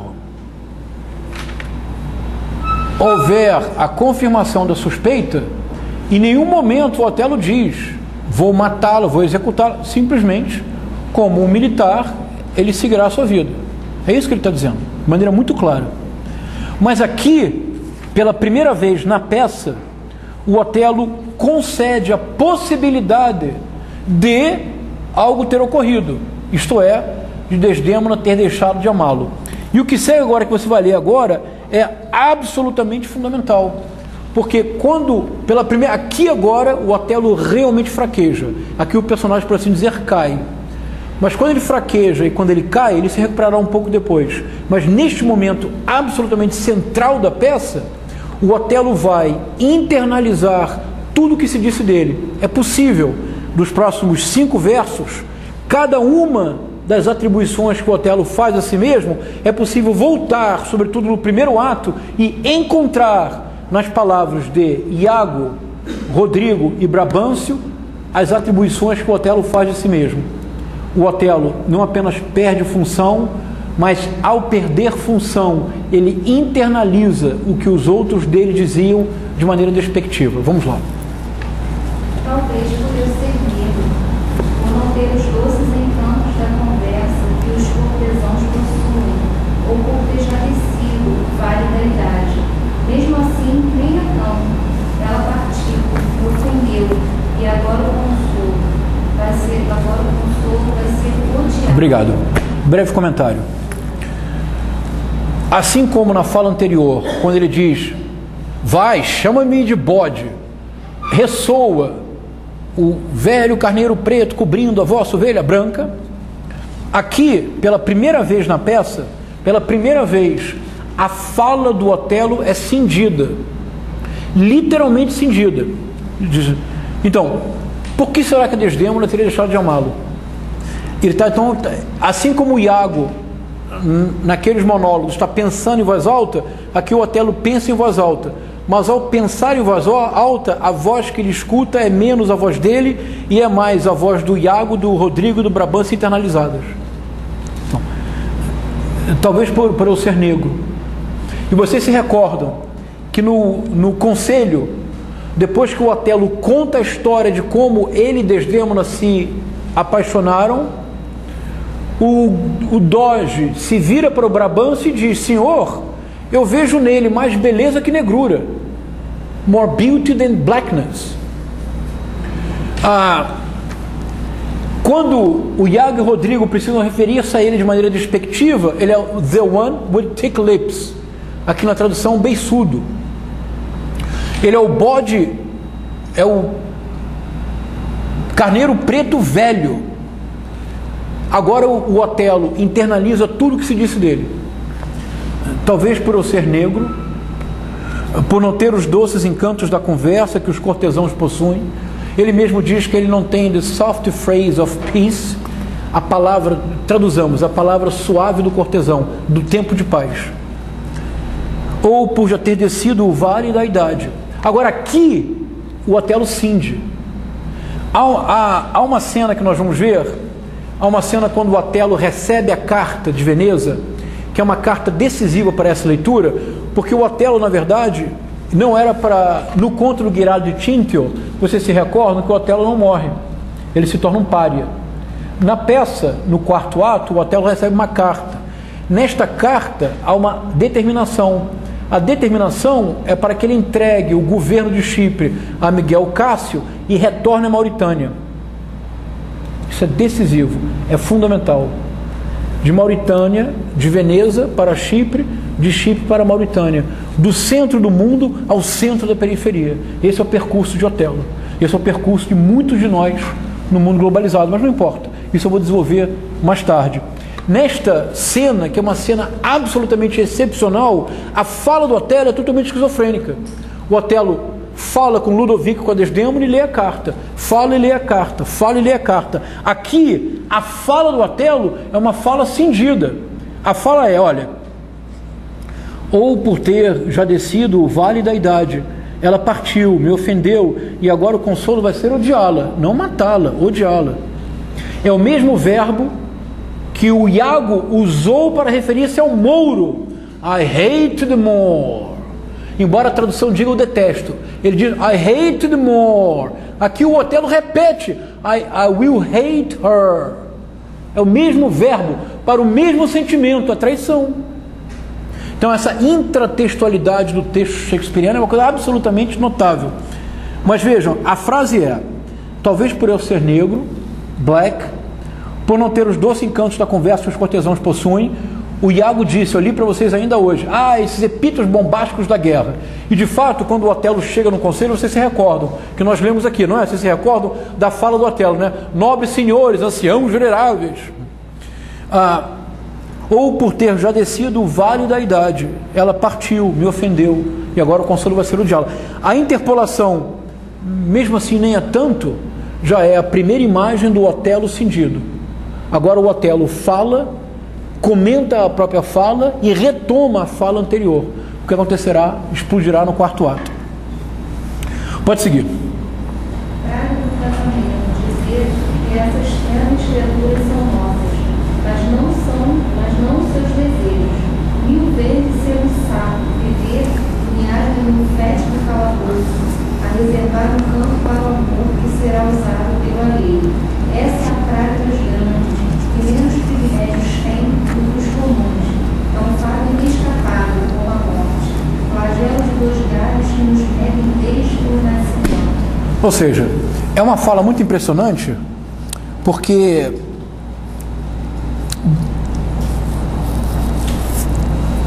aqui, pela primeira vez na peça, o Otelo, de maneira clara, o que antes era apenas um fraquejar, ele pergunta por que me casei. Aqui ele parece estar convencido da traição. Muito em breve nesta cena ele volta com o Iago e tem um diálogo duríssimo que nós vamos ver na próxima aula, quando ele exige uma evidência incontestável. Aí aparece o episódio do lenço. Mas o mais importante aqui é que no momento em que o Otelo pela primeira vez realmente fraqueja e sucumbe ao ardil do Iago, isto quando ocorre, a referência que nós temos do texto é uma referência linguística. Otelo fraqueja ao incorporar para si mesmo o que durante os primeiro, segundo e parte do terceiro ato, Iago, Brabâncio e Rodrigo dele falavam. O Otelo incorpora, internaliza todas as formas de discriminação que ele sofreu durante a peça. E ele se torna, ele principia a tornar-se, pela primeira vez, a definição clara que o Iago dele deu, ao dizer que ele era um willing stranger of here and everywhere. E o Otelo se transforma, então, na imagem mesmo do homem que perde completamente sua função. Porque a função do Otelo, ela é predominante, ela é insubstituível em tempos de guerra, não em tempos de paz. É absolutamente sintomático que no primeiro ato toda a cena ocorra em Veneza e o Otelo seja verdadeiramente o dono da situação, um homem com absoluto controle de si e de toda a situação belicosa na qual ele se encontra, porque ele é, por assim dizer, o fiel da balança para deter os turcos em Chipre. É ainda mais sintomático que ao chegar em Chipre, como nós passamos uma aula inteira destacando, vocês se recordam, não é? Que quando ao chegar em Chipre, a primeira notícia que se tem, há um terceiro fidalgo que diz: "News, lads, our wars are done." Notícias, camaradas, chapas, nossas guerras acabaram. A tradução diz: nossa guerra acabou. Não é nossa guerra, é nossas guerras. A frota turca está dizimada, haverá paz por um longo tempo. No mesma cena, um pouco adiante, o Otelo repete a frase. Ele não diz lads, ele diz friends. Ele fala: news, friends, our wars are done. E a partir desta fala do Otelo, que sintomaticamente repete a fala do terceiro fidalgo, embora a tradução use verbos diferentes, a guerra acabou, a guerra terminou, como se fosse pouco elegante repetir. É para repetir. O Otelo está repetido sem ter escutado a frase do terceiro fidalgo. É fundamental, porque em tempos de paz, qual é a função deste homem? Nenhuma. Ele volta a ser o Mouro. Ele volta a ser the one with thick lips. Agora, ele não terá mais beauty e blackness. Agora ele só tem blackness. Agora ele é da Mauritânia. E para a Mauritânia ele será retornado. A tal ponto que nós destacamos na semana passada uma cena fundamental. A segunda cena do terceiro ato. Cena que por vezes nem é encenada. É uma cena de 45 segundos. Nós contamos. Não foi? Nós contamos aqui lendo. Era mais ou menos isso, né? Não chegava a 1 minuto. É uma cena que mostra que o Otelo não tem mais nada para fazer na ilha. Ele está parado, manda uma carta, diz, olha, leve essa carta com um tédio monumental, leve essa carta para Veneza. O Iago sai e ele diz, senhores, vamos revisar nossas fortalezas, nossas defesas. Ora, defesa de quê? As guerras acabaram, o Otelo não tem mais nada para fazer. Ele perde função. Ao perder função, o Otelo internaliza o que dele sempre se disse. E ele se torna, na linguagem, pela primeira vez, a stranger of here and everywhere. Porque, salvo engano, happily for I'm black. Em Veneza, o único preto, negro, em condição de destaque é o Otelo. E não tenho the soft phrase of peace. Porque ele é militar. Ele não está acostumado aos jogos de salão. A linguagem do cortesão, mas não há mais guerra. Decline into the vale of years. Claro, ele é um carneiro preto velho. O Otelo agora, em todos os sentidos, ele é mais idoso do que todos, do que Miguel Cássio. Ele não é, ele é preto, ele é mouro, ele é da Mauritânia. Agora o Otelo é reduzido ao terrível vocabulário do pai de Desdémona, porque não seria possível to fall in love with what she feared to look on. O Otelo agora volta à sua condição de what, de coisa, aquilo, o que, isto. E então, progressivamente, o que a peça nos mostrará a partir desse momento é, de um lado, uma cisão cada vez maior do Otelo, que literalmente se divide em si mesmo. E nós veremos isso numa cena notável, quando o Otelo lê a carta que ele recebe de Veneza. E um ponto muito importante é que, nesse momento em que Iago e Rodrigo estão discutindo no quarto ato quais seriam as possíveis próximas jogadas para aproximá-lo, o Rodrigo, de Desdémona, quando o Rodrigo sabe que eles receberam uma comissão para voltar a Veneza, ele se desespera. Mas o Iago diz, não, eles vão para a Mauritânia, a não ser que o incidente ocorra, de preferência com Miguel Cássio. Nós vamos ver, após a leitura cuidadosa da peça, numa encenação notável, numa adaptação cinematográfica extraordinária do Orson Welles, em que ele faz Otelo. Você conhece, Fernando? Nessa encenação, a cena está, a peça é muito reduzida. O Orson Welles sintetiza muito a peça. É muito interessante para compreender essas interpretações estereotipadas pela síntese. Não tem nem 2 horas o filme.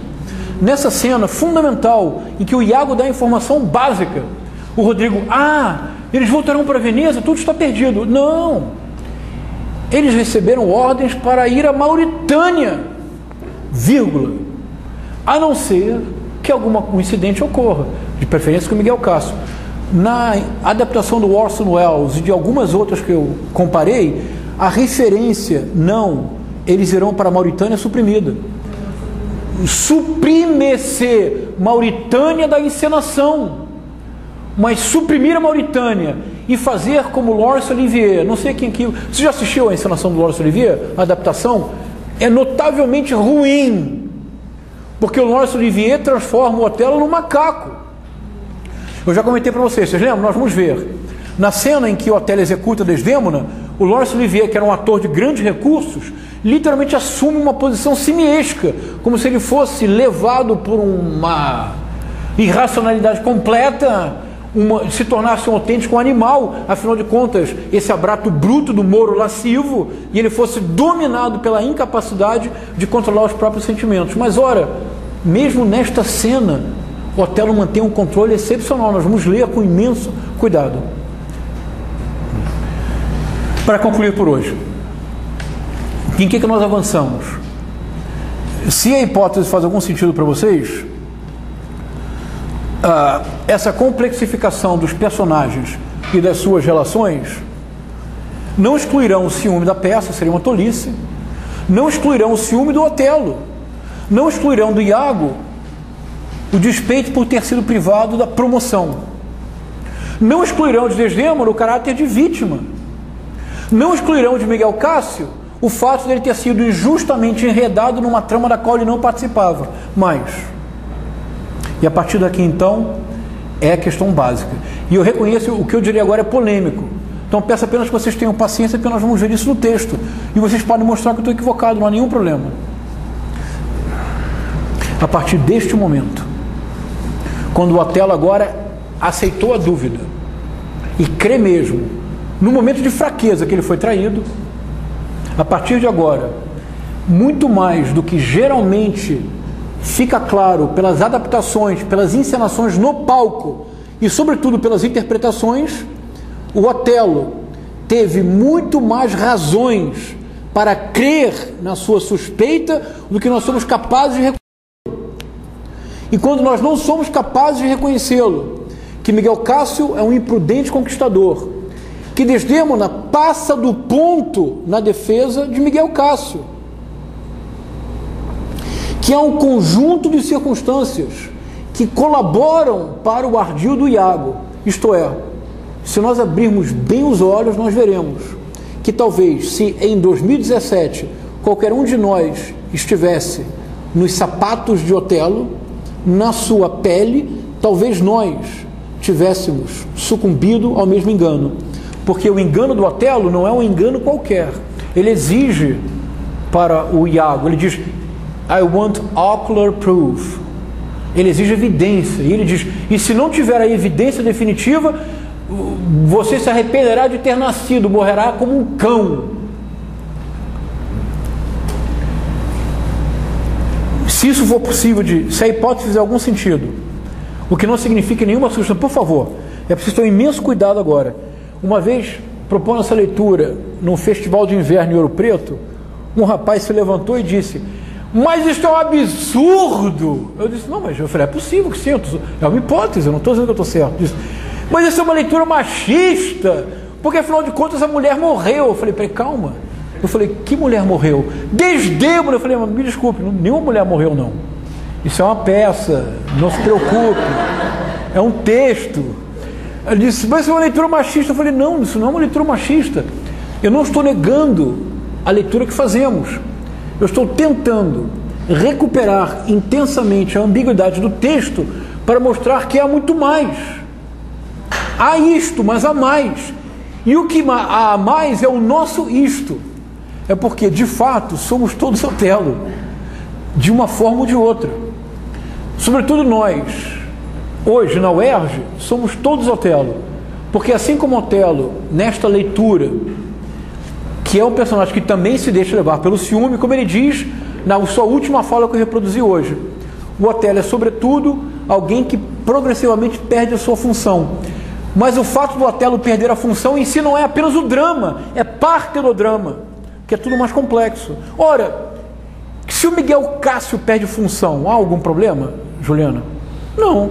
Florentino, matemático, galante, esse conquistador vulgar, ele está muito bem, não está? Não, ele se ocupa de novo, sempre vai haver uma Bianca, não é? Isso não é um problema. E imagine se o Rodrigo, porque o Rodrigo também é um personagem que vai perdendo função.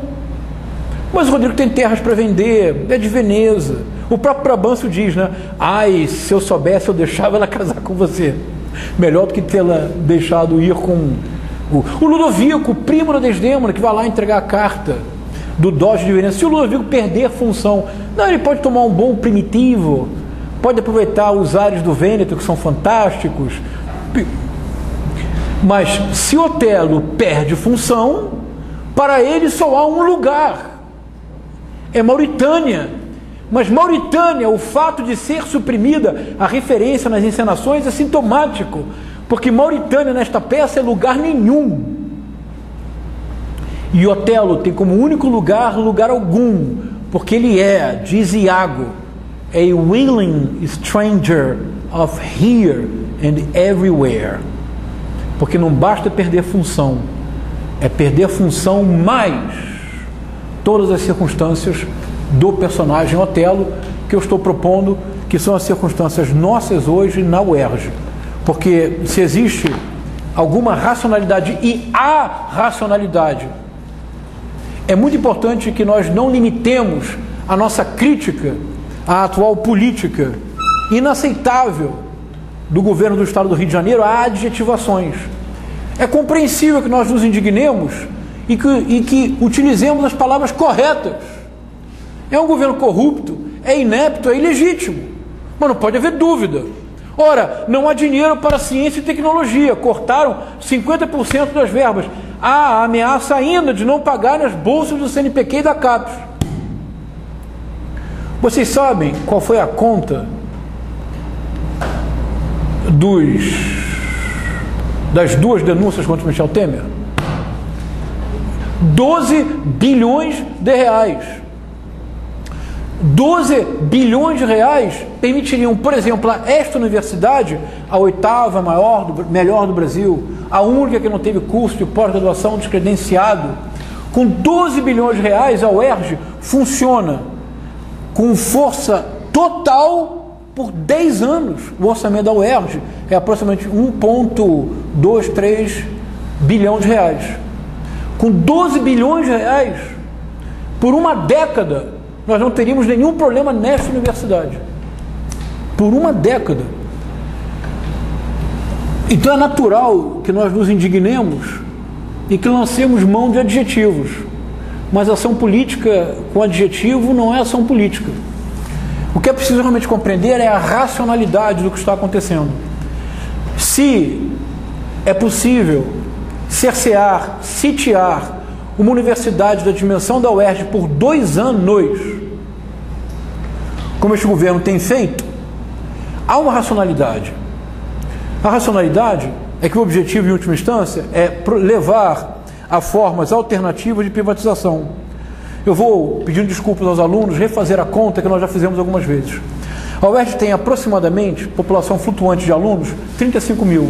Consideremos 30 mil. Imaginemos que essa asfixia continua. Você vai pegar metrô? Não, estou. Mas você não quer esperar? Eu vou terminar em 1 minuto, porque descemos todos juntos. Eu acho que é mais seguro para todo mundo. Você não quer esperar? Eu vou terminar em 60 segundos, prometo para você.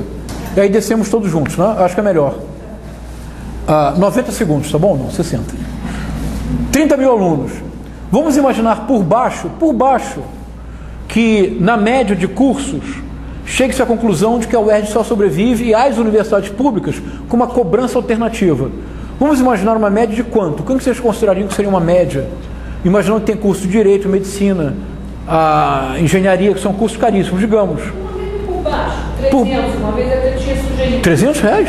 300 reais. Tá bom, eu acho que... Por baixo. Ainda é dinheiro. Mas 300... Não, vamos colocar... por baixo. Tá, vamos colocar aqui... Fiz a conta em 300 reais. Vamos colocar 500... Seria um absurdo. Vamos colocar 500 reais só para ser mais realista? Olha só. Não, Aqui. 300, porque as pessoas aspas. Então vou colocar... Vou aceitar, eu vou aceitar. Vou aceitar a sua sugestão. Você faz isso para a classe média, Então, você estaria... eu aceitei a sua sugestão.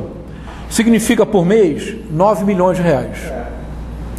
Significa por ano 108 milhões de reais. Significa em 4 anos, que é o tempo de um governo, 432 milhões de reais. Isto é uma universidade.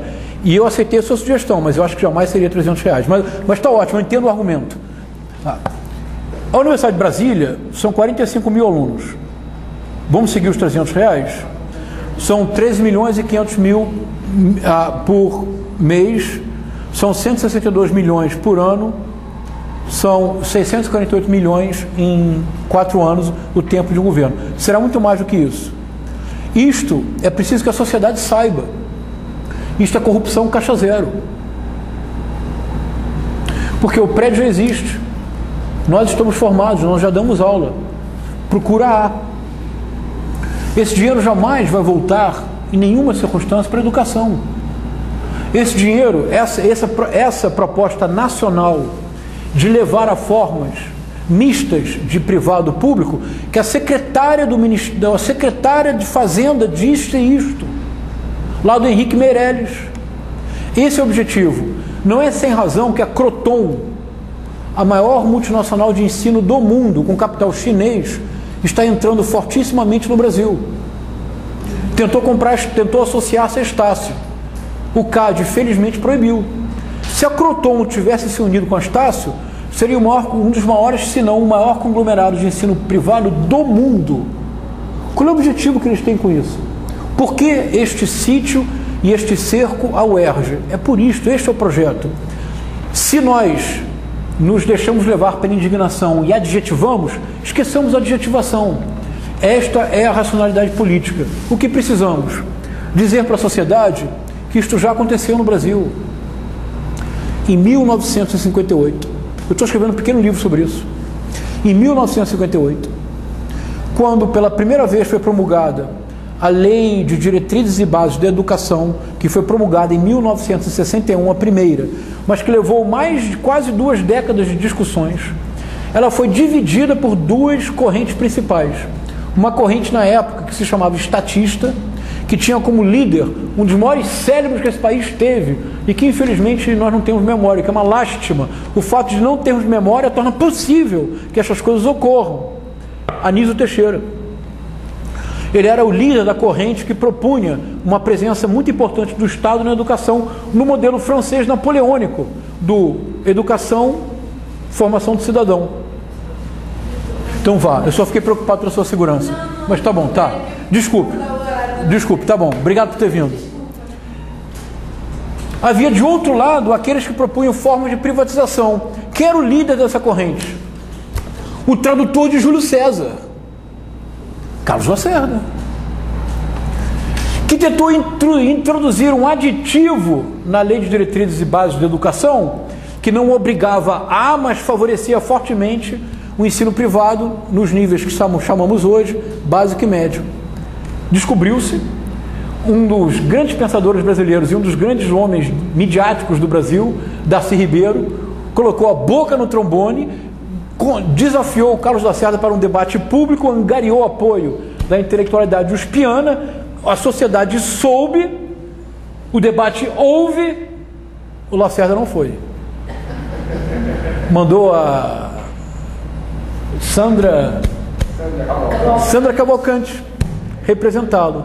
Ela foi literalmente devorada pelo Darcy Ribeiro, grande repercussão, grande rejeição à ideia, o aditivo do Carlos Lacerda foi retirado. Ora, poderíamos pensar, grande vitória da escola pública. O que aconteceu no Brasil a partir de 1964, com ênfase em 1965, com a introdução dos acordos McUsaid, a transformação da universidade de aulas para créditos, porque antigamente havia turmas, como ainda hoje nos Estados Unidos, você tem a turma de ano tal, e isso criava um grande espírito de coesão. O que fez a ditadura? Aboliu a turma para criar crédito. Então você faz créditos em turmas separadas, nunca há aquele espírito de turma. Invenção da ditadura, a partir do acordo McUsaid. E a partir de 65, houve uma política constante. De um lado, massificação do ensino básico e médio. De outro lado, diminuição do investimento e, sobretudo, progressivo achatamento salarial. Estamos em 2017. Se passaram 52 anos. Quem de vocês quer colocar o filho numa escola pública? Se não for CAP, se não for Pedro II, quem de vocês quer colocar o filho de vocês numa escola pública? Ninguém. Porque, infelizmente, destruiu-se, depois de 5 décadas, de massificação sem investimento. O problema não é a massificação. Massificar o ensino público é o nosso sonho. Mas para massificar tem que ter investimento. Massificação sem investimento, achatamento salarial, destruiu-se o ensino público no Brasil. Vocês estão de acordo? Esse é o projeto para a universidade. Este é o projeto para a universidade. Politicamente, o que precisamos fazer é informar a sociedade e discutir. Dizer, olha, o que aconteceu no ensino médio e básico é o que se deseja fazer no ensino superior. Isto já aconteceu na sociedade brasileira.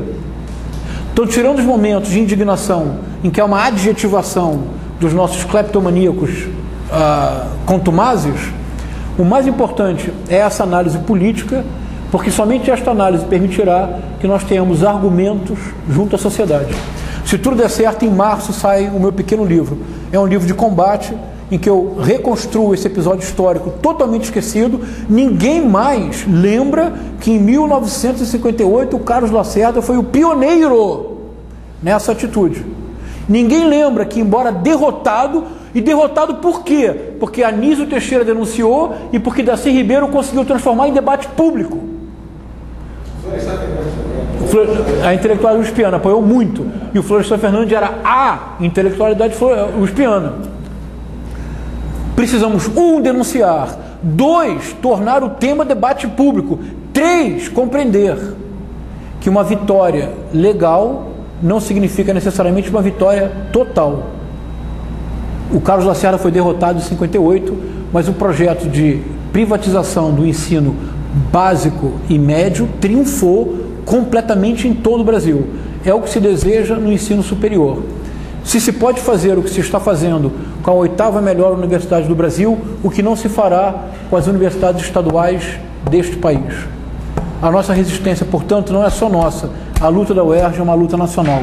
Se estivermos unidos e se tivermos capacidade de interlocução com a sociedade, nós podemos vencer. Tá bom? Muitíssimo obrigado pela presença. Não, muito obrigado.